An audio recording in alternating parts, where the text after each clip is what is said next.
Feliz de estar com vocês, amigos e amigas, para estudarmos trechos da Bíblia, a infalível Palavra de Deus. Abordaremos nesta ocasião um assunto que nem mesmo uma criança está isenta. Refiro-me ao pecado. Pensaremos alguns versículos do Salmo 51, usando a nova versão transformadora. Só quem sente o quanto o pecado separa o homem de Deus percebe a necessidade de confessarmos nossos pecados a Ele. Pecado, exatamente isso, pecado. Hoje em dia, vemos as pessoas tentando suavizar a culpa, minimizar o pecado, dando nomes bonitos a certos pecados. Com isso, tentando tirar a responsabilidade e a culpa por ele.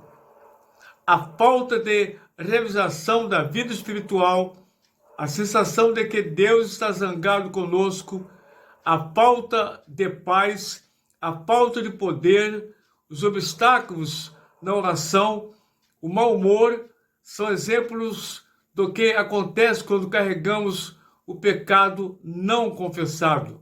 É um fardo muito pesado que não precisamos carregar. O pecado não confessado torna-nos cegos para outros. Cada vez mais eles se avolumam em nossa vida. Cada vez mais nos tornamos vazios espiritualmente. A confissão é uma necessidade na vida de todo ser humano que quer agradar a Deus. A Bíblia diz que o rei Davi foi um homem de Deus que teve que lutar com o pecado em sua vida. Ele passou momentos difíceis, inclusive a falta de alegria espiritual, por causa do pecado não confessado.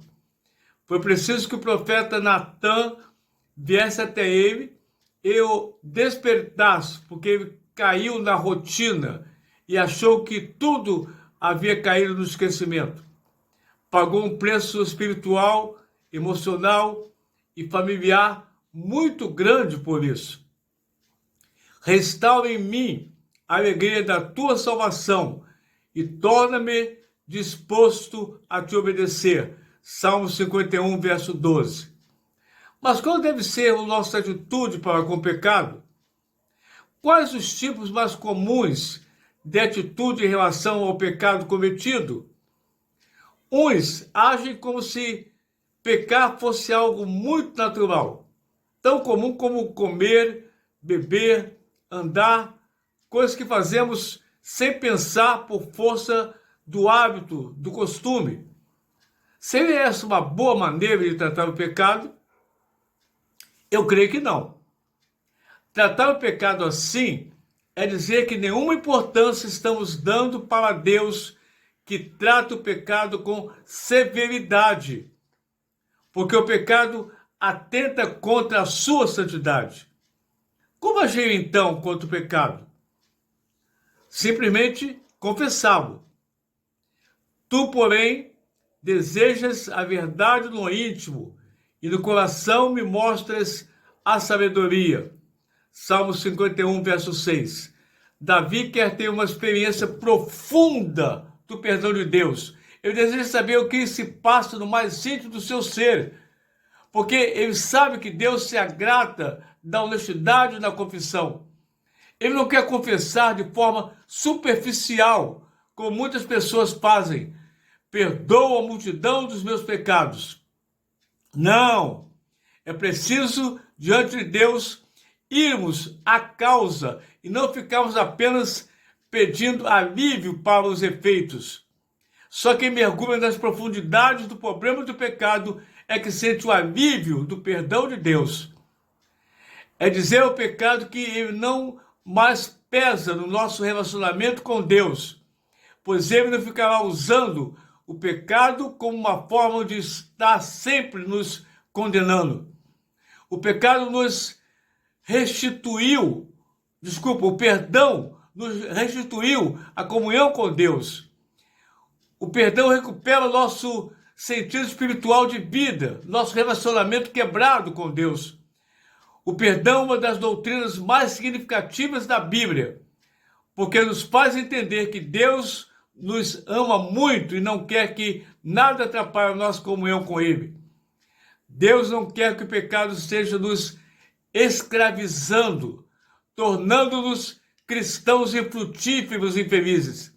A vontade de Deus para nós é uma vida plena. Eu vim para lhes dar vida, uma vida plena que satisfaz. João 10, 10b. E o pecado não pode nos roubar a paz com Deus, nem nos tornar cristãos carnais fracassados. Se Deus nos perdoa e esquece os nossos pecados, não devemos ficar martirizando pelos pecados já confessados ao Senhor e devidamente reparados. Se já houve confissão e reparação, não há por que não perdoarmos a nós mesmos. Nenhum pecado é horrendo demais para Deus não perdoar. Deus pode e quer nos perdoar, mas há um detalhe: as consequências ficam. Concluindo, permitam-me uma ilustração. O cenário: uma grande fazenda no interior das Minas Gerais. A família era composta do esposo, esposa e 5 filhos. Um deles, muito desobediente, rebelde a pai e mãe. O pai mandou então confeccionar um coração de madeira. Colocou esse coração na varanda dos fundos. E a cada ação má que esse filho praticava, o pai pregava um prego naquele coração.